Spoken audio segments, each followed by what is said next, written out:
El Papa se traslada del Palacio Apostólico de Castel Gandolfo a la ciudad de Roma para celebrar la audiencia general con los fieles que acudieron a la cita semanal. Nuevamente se encuentra en la residencia de verano, donde permanecerá trabajando hasta finales de septiembre, para luego regresar a la residencia pontificia en la Colina Vaticana. La teología no es una reflexión puramente humana, sino que nace de una vida de oración y de santidad, de un diálogo asiduo con Dios.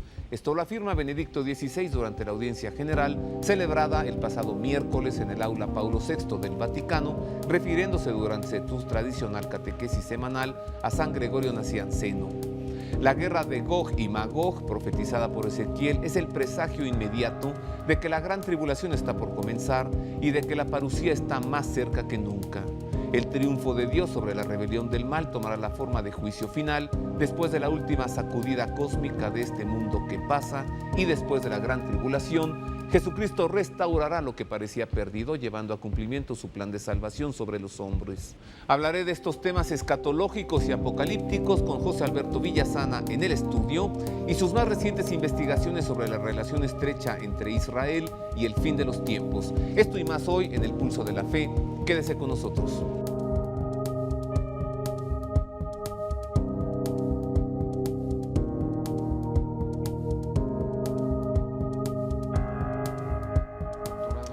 Pues de todo esto y más trataremos hoy, así que les sugiero que se quede con nosotros. El tema siempre es interesante, ¿eh? Hay varias formas de decirlo. Se le llama parusía o segunda venida de Cristo. Se le llama también el fin de los tiempos. Es la manera correcta de expresar esa realidad que estará por suceder. O también generalmente se le llama, aunque no es lo correcto, el fin del mundo, ¿no?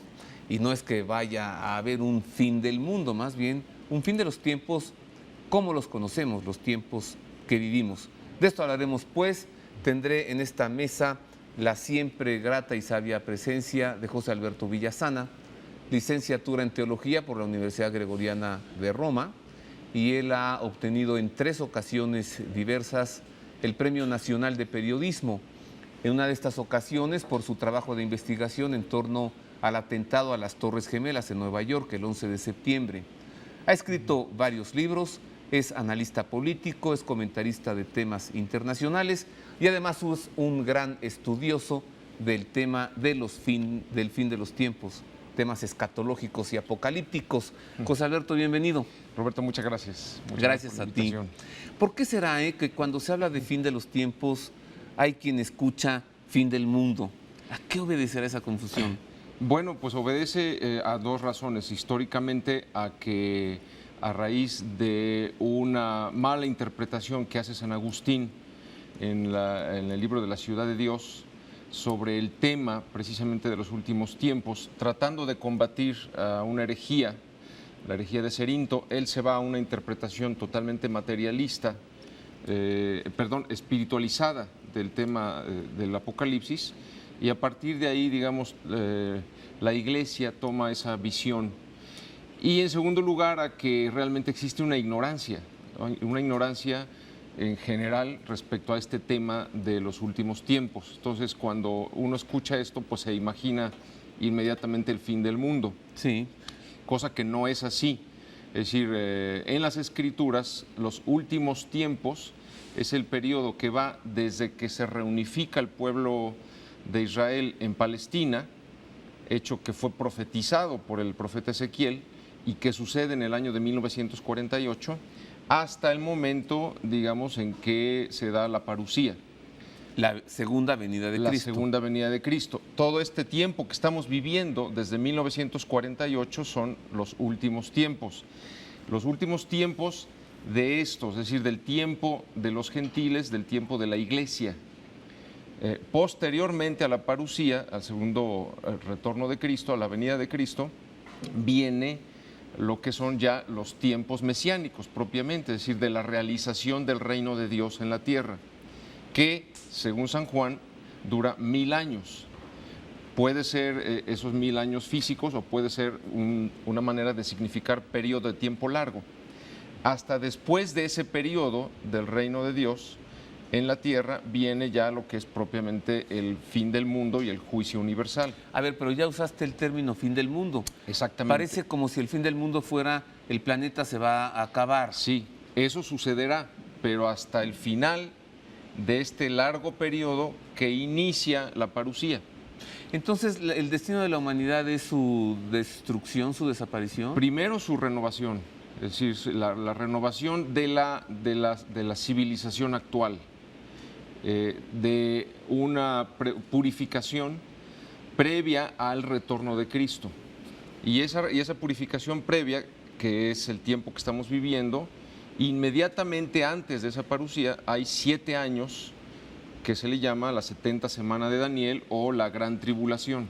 Sí, pero quiero regresar a ese momento después de esa parusía. Entonces, después de esa parusía viene lo que se llama el reino de Cristo, el reino milenario que se le llama, y hasta el final de ese momento viene ya el juicio universal, ahora sí, y el fin del mundo, es decir, el fin del universo material, como lo conocemos actualmente. ¿Y la humanidad? Y de la humanidad, es decir, termina ya la historia de la humanidad. Es decir, la humanidad está destinada a desaparecer.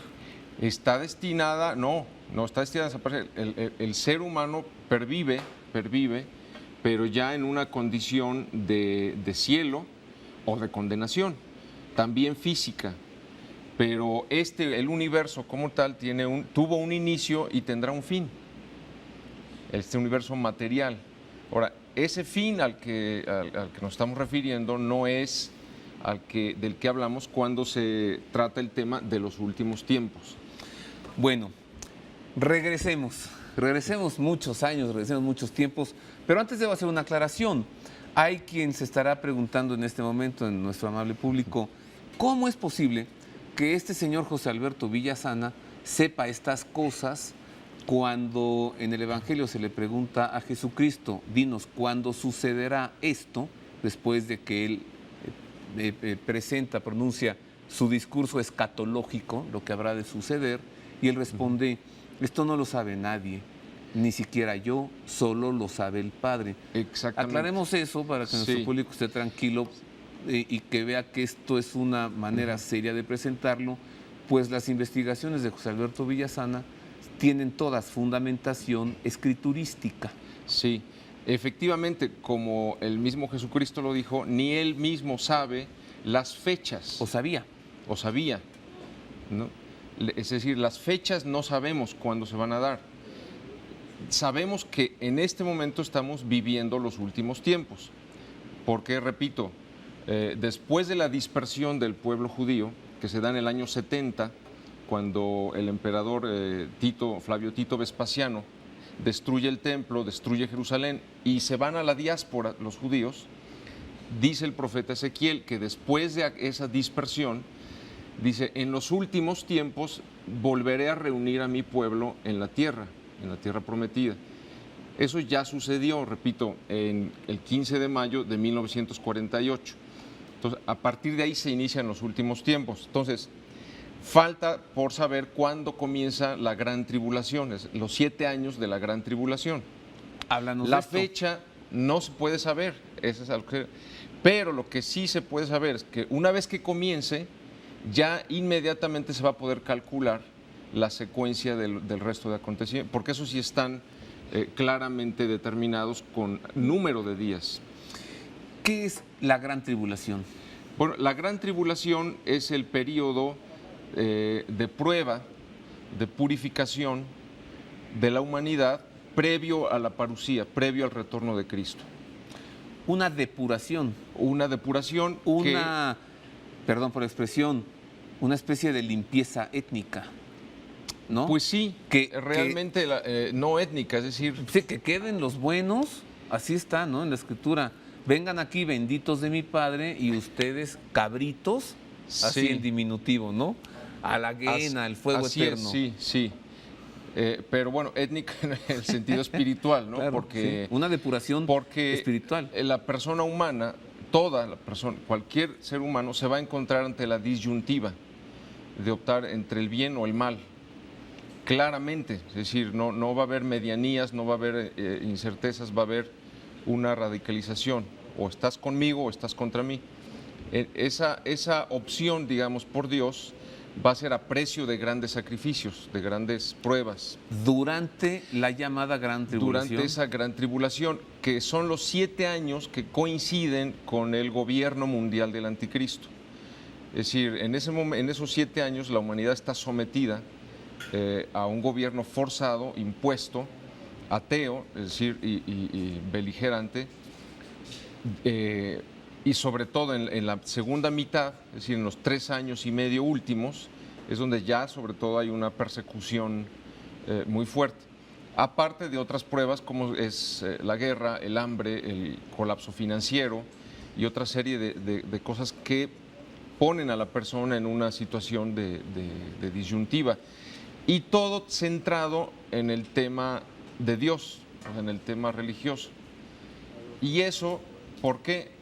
Ese es un poco el objeto de este ensayo, porque previo a la Gran Tribulación hay una guerra, también descrita por el profeta Ezequiel, en la que, digamos, Dios vuelve a intervenir en la historia humana, y por eso todo el tema en el que se desarrolla la Gran Tribulación es bajo el tema religioso y espiritual.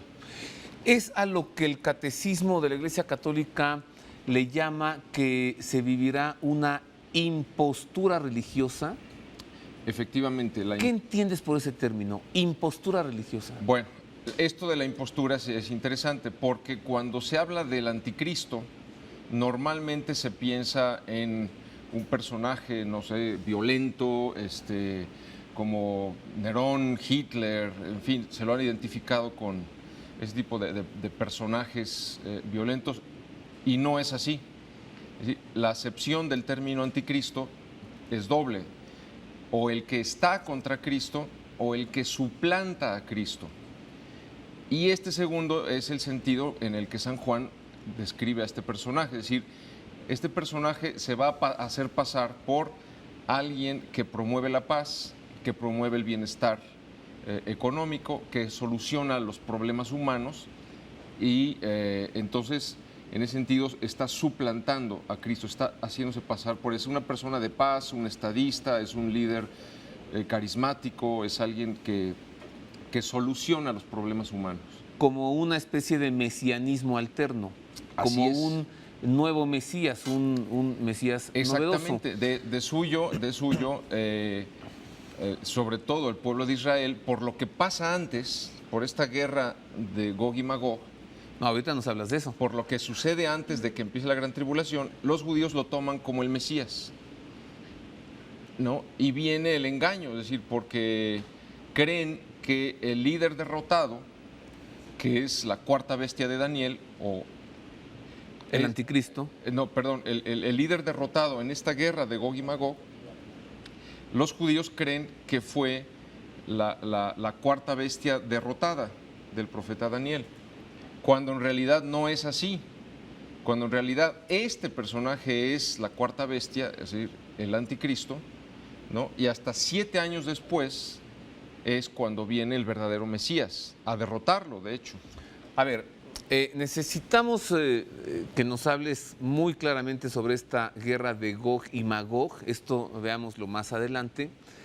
Pero ¿alcanzo acaso a entenderte, José Alberto, que este pueblo de Israel, que tiene una alianza con Dios, un pacto, ¿no?, establecido con Él, yo seré tu Dios, tú serás mi pueblo, y tema del que debo preguntarte también, ¿el pacto está roto? ¿La alianza se terminó con el asesinato de Jesucristo, con la muerte de su Hijo? ¿O este pacto sigue vigente, pues Dios es fiel, ¿no? Entonces, si este pueblo de Israel rechaza al Mesías, a Dios, que toma la carne humana, la condición humana, que nace hace 2000 años y que vive esperando todavía un Mesías que le parezca el más apropiado, se dará cuenta en el fin de los tiempos de que el Mesías rechazado es el Mesías legítimo. ¿A eso te refieres? Efectivamente, efectivamente. Entonces hablas de una conversión de los judíos. Claro, claro, tal como está descrita por San Juan en el Apocalipsis. El tema de la alianza, por supuesto, hay que partir de allí. Es decir, Dios escoge a un pueblo y lo hace suyo y hace una alianza con él. Pero ese pueblo en diversos momentos rompe esa alianza, es decir, le es infiel. Y por eso vienen esos silencios de Dios respecto a su pueblo, esos castigos. Los profetas subrayan siempre que tanto la deportación a Egipto, a Babilonia, la dominación persa, la dominación griega, la dominación romana, todos fueron por consecuencia de haber quebrantado esa alianza. Es decir, esta es una prueba indirecta de que efectivamente son el pueblo elegido, nos guste o no, porque lo son con pesar de eso mismo. Es decir, Dios continuamente los está castigando, los está corrigiendo, los está educando como a un hijo. El último de los silencios de Dios respecto a su pueblo se da precisamente con el rechazo de su hijo. Es decir, en ese momento viene el castigo que es profetizado por el mismo Jesucristo: no quedará piedra sobre piedra de este templo, la destrucción de Jerusalén en el año 70 y la dispersión. A partir de allí, Dios guarda silencio nuevamente respecto a su pueblo. Llevamos 2000 años, es el silencio más largo, de hecho, en la historia de la salvación. Y ese silencio, es decir, la alianza existe aún, pero Dios está todavía en ese momento de silencio y Israel está endurecida. ¿A qué te suena el salmo que dice, el que está callado ya no se callará? Voy a hacer una pausa, regreso. Muy bien. Y vamos a profundizar en el tema de este personaje, pues que en muchas ocasiones ha provocado fantasías, incluso en el cine, que se presenta a veces como una bestia desatada o como un engendro del mal. Me estoy refiriendo al anticristo. Y hablaremos sobre esta guerra de Gog y Magog, cuál es la lectura que José Alberto Villasana ha hecho al respecto y por qué es que él puede acercarse a una afirmación en torno a que posiblemente está por iniciar este momento en la historia de la humanidad. Después de una pausa, regreso.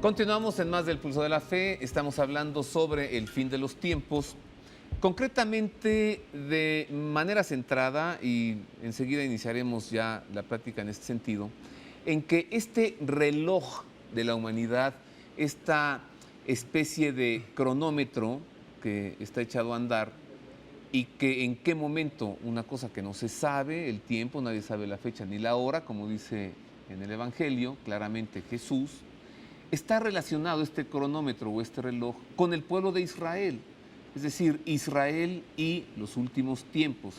Concretamente es el centro de esta plática con José Alberto Villasana. La guerra de Gog y Magog, ¿qué es esto? De esto hablabas hace rato. ¿Será el momento en el que Dios rompa este silencio del que hablabas? Efectivamente, efectivamente. La guerra de Gog y Magog es una batalla que describe el profeta Ezequiel en el capítulo 38 y 39, en donde nos dice que después de reunificado el pueblo nuevamente en la tierra prometida, en Palestina, viene un conflicto contra todos sus enemigos del norte y contra Rusia, es decir, una alianza de pueblos que atacan Israel. Y describe claramente el profeta Ezequiel quiénes son. Claro que no corresponde a los nombres de hoy día, pero si uno hace históricamente el trazado de a qué se está refiriendo, tú puedes ver claramente. Dice, he aquí que estoy contra ti, Gog. Gog es un príncipe, ¿no? Príncipe soberano de Ezequiel 38. Profeta Ezequiel, sí. Entonces, estoy contra ti, Gog, príncipe soberano de Mesec y Tubal, que es la actual Rusia, que es el territorio de Magog. Es decir, Gog es un líder, es un príncipe que viene de esa zona de Magog. Dice, te sacaré con todo tu ejército. Con ellos están Persia, que es hoy día Irán. Está Cus, que es Etiopía. Está Fut, que es Libia. Todos ellos armados con escudo y yelmo. Gomer con todas sus tropas y la casa de Togarma, que es la actual Turquía. Desde el lejano norte con todas sus tropas y muchos pueblos contigo. Después de muchos años invadirás un país salvado de la espada, reunido de muchos pueblos a los montes de Israel. En los últimos días, es decir, al final de los tiempos, atacarás a mi pueblo Israel como nublado para cubrir la tierra. De aquí tú deduces que la guerra de Gog y Magog sería un ataque de varias naciones, Rusia, Así es. Irán y pueblos árabes del norte le llaman aquí. a Israel. Contra Israel, exactamente. Ahora, ¿qué es lo que sucede? ¿Qué es lo interesante de esta batalla? Que nunca se ha dado, está por suceder. Que dice el profeta Ezequiel que en ese momento, poco antes de ser destruida Israel, Dios interviene en favor de su pueblo y destruye a todos los enemigos que están por invadir. Y dice de qué manera. Dice, sobre los montes de Israel caerás tú y todas tus tropas y los pueblos que fueron contigo. Y haré notorio mi santo nombre en medio de mi pueblo Israel, y nunca más dejaré profanar mi santo nombre, y sabrán las naciones que yo soy Jehová, el santo de Israel. Dice que los ejércitos que atacarán a Israel serán derrotados de forma milagrosa y deslumbrante mediante un gran terremoto, por tempestad y enormes granizos, fuego y azufre, y por una confusión masiva en la que los agresores comenzarán a matarse entre sí. A ver, José Alberto, pero ¿cómo entender este escrito? ¿No es acaso un género literario? ¿No es acaso una figura como aquella de Egipto, la liberación de su pueblo, el faraón con el corazón endurecido, las plagas, etcétera? ¿O es algo que se debe saber leer para conocer tu contenido y es lo que estás haciendo? Sí. Es decir, ¿es un sí. género literario epopéyico que exalta la alianza de Dios con la humanidad o es textual? No, o sea, todavía Dios sigue haciendo cosas de estas de borrar de un plumazo a varios. No. Lo que es Daniel y el Apocalipsis, esos dos libros sí pertenecen a un género, que es el género apocalíptico, que tiene una lectura en el cual algunas cosas son interpretativas y otras son textuales. En este caso no, o sea, aquí estamos hablando del género profético. Ezequiel claramente pinta una cosa que va a suceder, que no tiene interpretación. Incluso lo puedes ver por la manera en que va describiendo cómo, quién ataca, de dónde viene, qué le sucede. Y entonces, este punto concreto que es previo, esta batalla que es previa a la gran tribulación, en donde sí está tomado de un género apocalíptico, esta no, o sea, este es literal. En este caso no hay manera de encontrarle alguna interpretación. Bueno, este es texto de Sagradas Escrituras que siempre, están sujetos al análisis de los escrituristas y a un trabajo que se llama exégesis, que hacen los exégetas, es decir, el estudio y la interpretación de los textos sagrados. Si nosotros nos vamos al Catecismo de la Iglesia Católica, que es para los creyentes católicos un documento que ya no deja lugar a interpretaciones, concretamente en los artículos número 675 y 677 del Catecismo de la Iglesia Católica se entrega una interpretación de este tema del que estamos hablando. Veamos esta nota que preparamos para usted. Bueno, no es nota, es el texto íntegro de estos artículos 675 y 677. Veamos qué dice.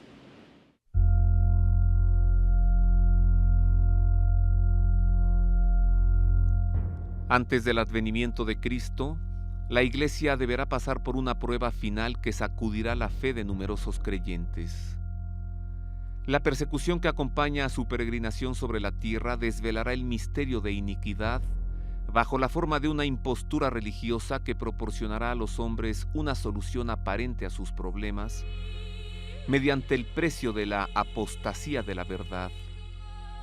La impostura religiosa suprema es la del anticristo, es decir, la de un pseudo-mesianismo en que el hombre se glorifica a sí mismo colocándose en el lugar de Dios y de su Mesías venido en la carne.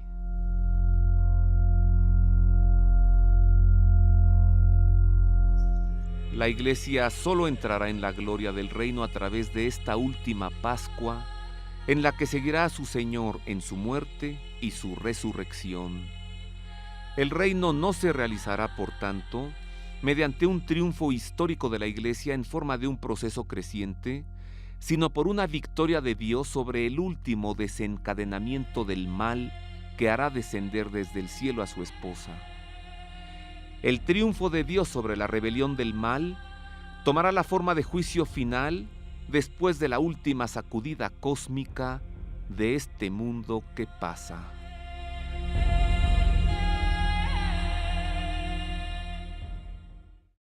Pues esto es lo que dicen los artículos 675, repito, y 677 del Catecismo de la Iglesia Católica, así se llama ese libro, muy grande. Si usted quiere consultarlo, si quiere continuar con más de este tema y profundizar en ello, le repito, 675 y 677 del Catecismo de la Iglesia Católica.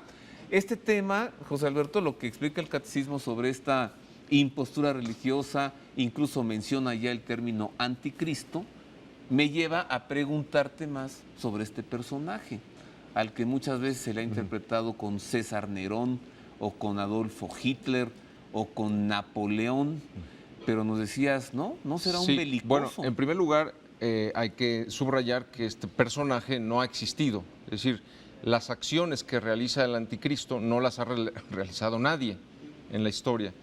Y en segundo lugar, volver a esto que decíamos antes, como el sentido que le da San Juan no es el de alguien que se opone a Cristo, sino alguien que lo suplanta, es decir, alguien que se hace pasar por ¿el Mesías? Sí, efectivamente, por el Mesías. Al inicio, es decir, al inicio hay este engaño. Hasta la mitad de la gran tribulación, es decir, a los 3 años y medio, es cuando él ya, digamos, se revela como quién es y comienza ya ahora sí la persecución y toda la fase cruenta, la fase fuerte de sometimiento de aquellos que no se han sometido aún voluntariamente. Entonces son dos partes, la gran tribulación, de hecho aquí podemos ver alguna gráfica, los 7 años de la gran tribulación están divididos en 2 partes exactas de 1260 días cada una, o sea, 3 años y medio. A ver, ¿nos podemos ir más lento con eso? Entonces, explícanos bien esa gráfica. Dice, guerra de Ezequiel, ¿qué es la guerra de Ezequiel? La guerra de Ezequiel es la guerra de Gog y Magog, que es previa a la gran tribulación. Si pudiera ser tal vez de Rusia. Este ataque de Rusia con las naciones árabes en conjunto contra Israel, de lo cual Israel es, pues digamos, salvado milagrosamente. Después de la guerra de Ezequiel. Después de ahí, según Ezequiel, Israel tardará 7 meses en enterrar los cadáveres de los enemigos. Es un señalamiento. ¿Por qué Ezequiel dijo claramente sobre este periodo? Bueno, es probablemente que sea una pista, ¿no? Es lo que vemos allí en la gráfica. En la gráfica, donde exactamente. Dice 1260 días. Sí, esas son 2 partes en que se divide la gran tribulación, de 3 años y medio cada una. Repito, en la guerra de Gog y Magog, descrita por Ezequiel, él dice que Dios interviene milagrosamente en favor de Israel y dice que posteriormente tarda Israel 7 meses en enterrar los cadáveres de sus enemigos. Probablemente ese señalamiento es a propósito porque Ezequiel nos quiera decir que ese es el periodo previo a que inicie formalmente la gran tribulación. Es decir, después de la guerra de Ezequiel hasta el inicio hay 7 meses. Es probable que por eso pone ese señalamiento. Y luego en la gráfica tú pones guerra de Armagedón. Sí, la guerra de Armagedón, muchos confunden que la guerra de Ezequiel es la guerra de Armagedón o Armagedón. En realidad son 2 guerras diferentes. Es decir, la guerra de Ezequiel precede a la gran tribulación y la guerra de Armagedón la concluye. Y es el momento precisamente en que el anticristo ya con sus ejércitos está para atacar Israel. Él mismo. Pero háblanos de la llegada de este anticristo, porque también hay allí imágenes, mucho del cine de Hollywood ha colaborado a pensar que el anticristo va a ser una especie de monstruo o una Sí. bestia, ¿no? Con cola como Satanás y con cuernos. Así es. Y por lo que tú dices, parece No que el es así. anticristo sería un personaje de saco y corbata. Efectivamente, lo contrario a eso un político, es un estadista, es un político. un gobernante. Así es, un gobernante que obtiene el gobierno por consenso ¿Cómo sería de una eso? alianza con 10 regiones o 10 naciones que le entregan voluntariamente el poder al inicio. Puede ser, pues, por ejemplo, un presidente de la Unión Europea, un secretario de la ONU, es decir, un personaje de este tipo. Es un estadista, es un conductor de ejércitos, es De una común persona, acuerdo le dicen, es un político. usted es el líder que el mundo necesita, ¿no? Nosotros 10 naciones no queremos un presidente propio, sea usted Efectivamente. nuestro líder, ¿sí? Efectivamente, sí, y surge de esta guerra previa de Gog y Magog. Es decir, porque él es el que firma el acuerdo de paz entre estas naciones que atacan a Israel y los judíos. ¿No es esto a lo que se le ha llamado también, José Alberto, el mapa de ruta, el acuerdo de paz entre Israel y palestinos? No, porque la guerra de Ezequiel no se ha dado aún. Es decir, este conflicto de Israel contra Rusia y los Rusia demás. y los países árabes, los países del norte, no se ha dado aún. Entonces, después de ese conflicto, viene la firma del acuerdo de paz. Quien firme ese acuerdo de paz, ese es el anticristo. Y el día en que lo firme, ahí formalmente comienzan los 7 años de la gran tribulación. Esto viene desde Daniel, no es solamente de San Juan. Daniel dice, sellará un pacto con muchos por una semana. Ya después San Juan lo detalla en el Apocalipsis y describe cómo van a ser esa semana, es decir, esos 7 años. Y nos va a decir que están divididos en 2 partes. Incluso nos va a decir que la mitad de la semana se caracteriza por varias cosas. Uno, la desolación. Es decir, este personaje proscribe el sacrificio divino. Hay una persecución. La celebración de la Eucaristía, la misa. Así es. Y probablemente también el sacrificio judío, porque recordemos que para ese entonces el tercer templo de Salomón está reconstruido. Es decir, Israel, a raíz de la victoria de Gog y Magog, vuelve a reconstruir el templo de Salomón. Entonces se reinstaura el sacrificio judío y sigue existiendo el cristiano. Que es la misa. Que es la misa. Entonces, probablemente se refiere a los dos, o sea, proscribirá el sacrificio a mitad de la semana. Otra cosa que sucede a mitad de la semana es el asesinato de los 2 testigos. A ver, una semana que Daniel habla de una semana, pero que tú lees como 7 años. Son 7 o sea, un años. periodo, O sea, no de 7 días, de 7 años. Son 7 años. Eso significa en términos hebreos. Ahora vamos con los testigos. Yo quiero preguntarte otra vez, impostura religiosa, porque vemos en este tiempo, José Alberto, actitudes, situaciones ya muy presentes de que ya se vive una impostura religiosa. Y con impostura yo entiendo el no tener postura, el no tener una decisión, el decir Dios fuera de la vida, hay que excluir a Dios, a la religiosidad, a estos conceptos, hablemos de otras cosas, ¿no? La economía, la gobernabilidad, las culturas, Así es. etcétera. No hay postura religiosa. No se está viviendo esto ya. Hago una pausa, Sí, regreso para retomar este tema. ¿Qué es la impostura religiosa? Este personaje, el anticristo, ¿cómo es que se relaciona a partir de lo que hemos visto en el Catecismo de la Iglesia con la impostura religiosa? Y regreso también para tener una definición más concreta de esa fe puesta a prueba durante esa gran tribulación y el tema con el que empezamos a hablar, la depuración. Regreso con esto y con más.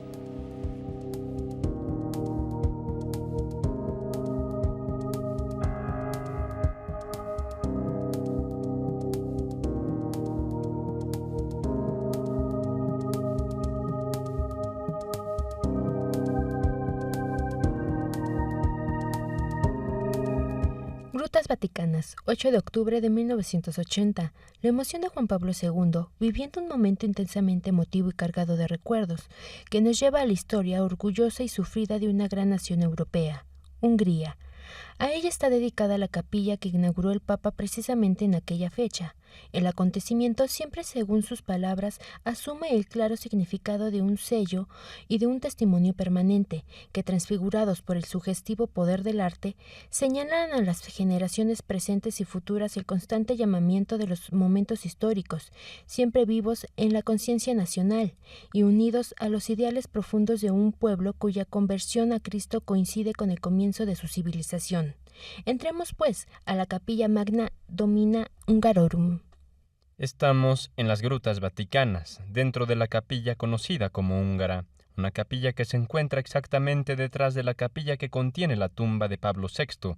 Fue justamente Pablo VI quien aceptó en 1977 la solicitud de edificar aquí, en las Grutas Vaticanas, una capilla dedicada a la Virgen bajo la advocación de Magna Domina Hungarorum.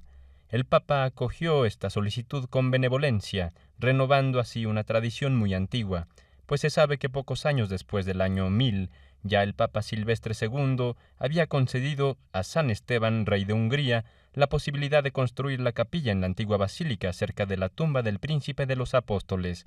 En esta capilla, como puede verse, son especialmente importantes las obras de arte que en ella se custodian, en especial en las paredes del fondo. Se ven 3 paneles de acero burelado y dorado, donde están representadas en el típico estilo animalístico de los chiitas algunos ciervos que recuerdan los lejanos orígenes del pueblo húngaro. En el centro, junto al árbol de la vida, se recuerdan los lejanos orígenes del pueblo húngaro.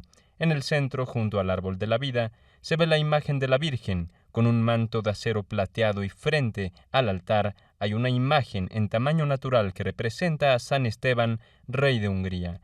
En el acto de poner a la Virgen la corona de Hungría y confiando a la protección de la Virgen a todo el pueblo húngaro.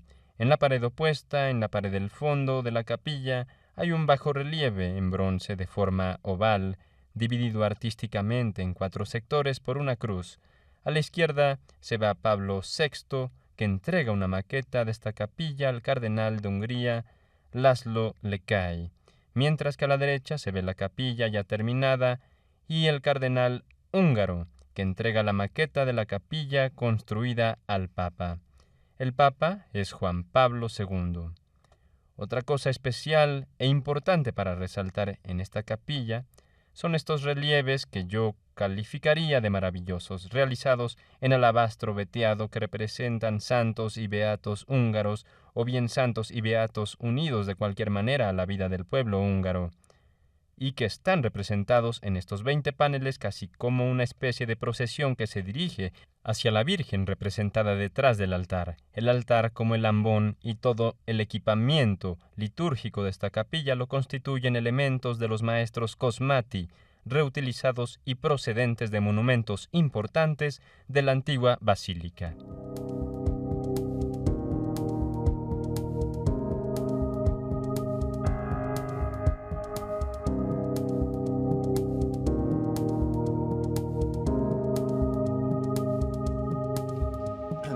Continuamos en más del Pulso de la Fe. Sigo platicando con José Alberto Villasana. Él cuenta con una licenciatura en Teología por la Universidad Gregoriana de Roma.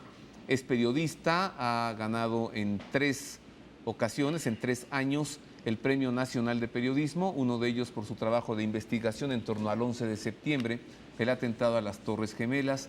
Es comentarista de temas internacionales, es analista político y es también un gran estudioso de este tema de los mensajes escatológicos y de las escrituras apocalípticas en la Sagrada Escritura, a partir, claro, de sus estudios en la Universidad Gregoriana de Roma.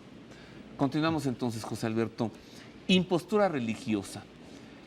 ¿No se vive ya? Sí, se vive ya efectivamente. Y ¿sabes qué? Algo más, no se ha vivido ya en otros tiempos. Por ejemplo, la persecución a la fe en México en los años 30, furibunda, desatada, ¿no? Así es. Aquí la impostura religiosa se debe al hecho de que este líder, que es un líder, repito, un estadista, un político, va a ser señalado por un falso profeta como el Mesías que ha de venir. ¿Te refieres al anticristo de nuevo? Exactamente, exactamente. Es decir, hay un personaje que San Juan le llama el falso profeta, que es el que le da la característica espiritual o religiosa a este personaje, que finalmente se convierte en un líder no solamente político, militar, estratega, sino también religioso. En ese sentido hay esta falsa religiosidad, y además porque este personaje achaca el conflicto mundial que acaba de terminar, esta guerra de Gog y Magog, al hecho del choque de civilizaciones. Entonces este personaje va a decir, vean cómo las religiones tradicionales provocan conflicto, judíos contra árabes, cristianos contra... Entonces propone una religiosidad universal que escapa a la religión tradicional como la solución. Esta religiosidad universal, es decir, esta religión unificada, que no hace daño a nadie, que es aceptada por todos, que procura la paz, es a la que se refiere el catecismo cuando habla de una impostura religiosa. Oye, y suena a una propuesta muy novedosa que se le llama nueva ética mundial, ¿no? Sí, o sea, la nueva ética mundial, toda la tesis de la nueva era, todo esto va preparando el camino, de hecho, a la aparición de este personaje, que pudiera ser un personaje que ya existe pero no está en el escenario, o pudiera ser uno de los líderes que ya conocemos, porque, incluso yo me atrevo a decir que es probable que al inicio él ni siquiera sepa de su papel como anticristo. Sí lo vas a ver sin duda a mitad de la semana, porque a los 3 años y medio él muere, nos dice San Juan en el Apocalipsis, él es herido de muerte y al tercer día se levanta, o sea, surge. Entonces, en esta que podemos llamar una resurrección, o más bien un volver a la vida, ¿no? Es donde ya, pues por lo deslumbrante del hecho, y además dice San Juan que Satanás le dará su poder. Es probable que el momento en que Satanás le dé su poder sea en ese momento en que él revive. Y a partir de ahí viene ya entonces la segunda mitad de la gran tribulación con toda esta fase de persecución y de violencia. Ahora, dice también San Juan en el Apocalipsis que en la parusía Cristo derrotará con el soplo de su aliento al anticristo. Exactamente, es decir, el retorno de Cristo paradójicamente se dará no porque los cristianos invocamos a Cristo, sino porque los judíos son los que lo invocan. Ahí viene esta conversión de los judíos. Al final de la gran tribulación, porque en el momento en que el anticristo, este Mesías, según ellos, los va a atacar, va a destruir Israel, entonces es cuando ellos recapacitan. Bueno, si este hombre nos va a destruir, a ver si el Mesías no es el que murió crucificado hace 2000 años. Y los judíos son los que lo invocan. Cristo viene, de hecho la parusía se da en el valle de Armagedón, precisamente que es en la colina de Megiddo, al norte de Israel. Hay un valle en donde se han librado batallas históricamente, por lo menos unas 20 batallas de las más importantes de la historia de la humanidad, se han librado ahí, en este valle de Armagedón. Es ahí en donde Cristo desciende y, dice San Juan, derrota al anticristo con el soplo de su aliento. Este tema que hemos estado tratando en el programa de hoy es un tema, yo sé, difícil. Si usted quiere conocer más de ello, le recomiendo este libro, escrito por José Alberto Villasana, es su último libro hasta hoy, se llama Israel y los últimos tiempos. ¿Y qué te inspiró a hacerlo? Oye, luego, ¿cómo se consigue, no? Bueno, eso se consigue en la librería parroquial de Clavería, o los domingos en la mañana en la Guadalupita, en la iglesia de la colonia Guadalupeín, Plaza Valverde, sí. Domingos por la mañana, o parroquial de Clavería. A ver, tengo un minuto más, José Alberto. Platícanos esta gráfica que pones en tu libro, en la página 17. Sí, bueno, esta gráfica detalla un poco más la anterior, simplemente, para tratar de englobar los acontecimientos previos a la gran tribulación, que son esta batalla de Ezequiel, un terremoto general muy grande, un gran terremoto que no es de un país, sino que es mundial, el rapto de los fieles, o el arrebato de los fieles, que también se le conoce, y el oscurecimiento del sol y la luna en rojo.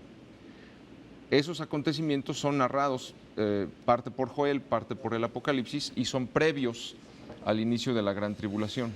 Yo sé que este tema, por más que lo tratemos, ningún muy tiempo amplio. es suficiente, Sí. pero si quiere profundizar, le repito, Israel y los últimos tiempos, Dios rompe su silencio con la guerra de Gog y Magog. ¿Ya con cuántos libros llevas? 9. 9. 9 libros, Gracias, sí. José Alberto. Al contrario, gracias por la Muchas invitación. gracias. Muchas gracias a ti. Vamos a ver la audiencia y escuchar la catequesis del Papa. Se trasladó del Palacio Apostólico de Castel Gandolfo a Roma, celebró la audiencia en el aula Paulo VI y reflexionó sobre San Gregorio Nacianceno. Esto dijo el Papa en lengua española. Queridos hermanos y hermanas,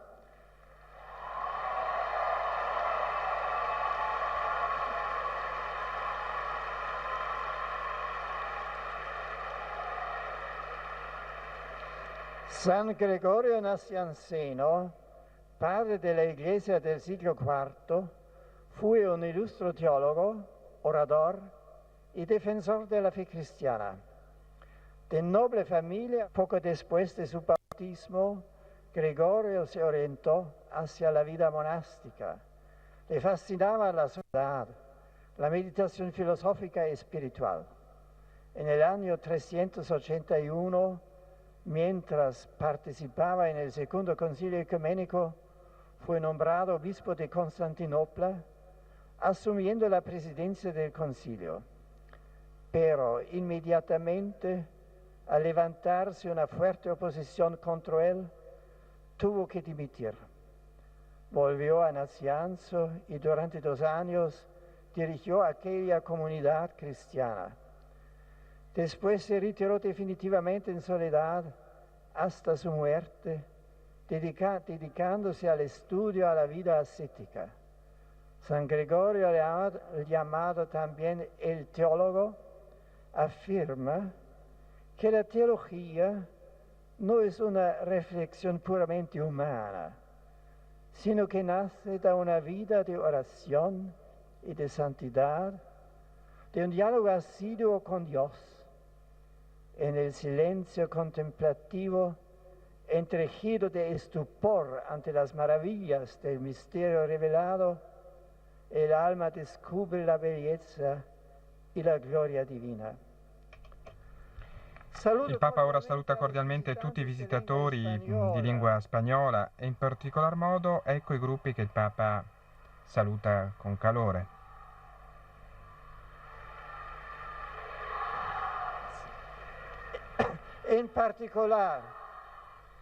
En particular saludo a las misioneras hijas de la Sagrada Familia de Nazaret,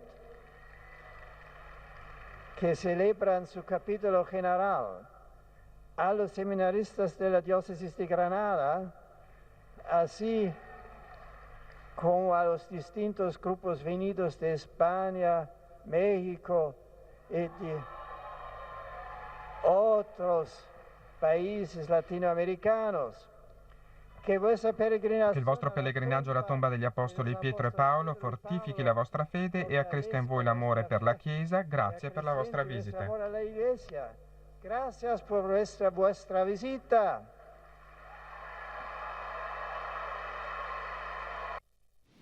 Al término de la audiencia impartió la bendición apostólica, como lo hace siempre, y nosotros se la hacemos llegar a través de estas pantallas, válida si de corazón la quiere recibir.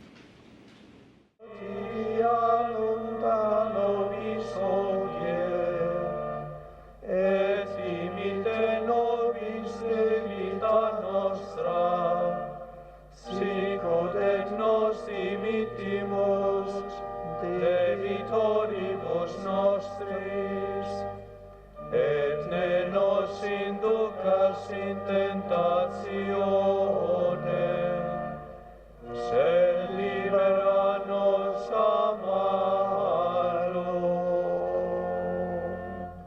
Sit nomen Domini benedictum. Ex hoc une usque in saeculum. Adiutorium nostrum in nomine Domini. Qui celit celum et terra. Benedicat vos omnipotens Deus, Pater et Filius et Spiritus Sanctus.